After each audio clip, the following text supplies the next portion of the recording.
Esto del premio a la trayectoria inevitablemente uno lo relaciona con el tiempo pasado, con el tiempo recorrido, con el trayecto recorrido. Un trayecto que sigo llevando a cabo.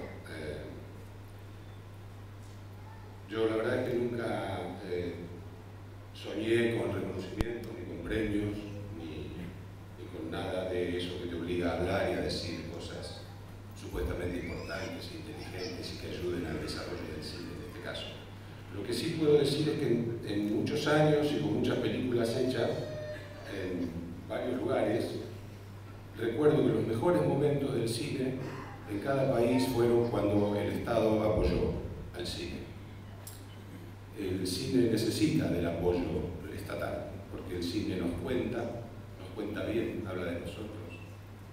Es una inversión, derrama trabajo en distintas subramas, de modo que voy a seguir en este trayecto que me queda, luchando por eso, por concientizar que la cultura en general y en este caso el cine en particular necesitan inevitablemente apoyo estatal. Muchas gracias.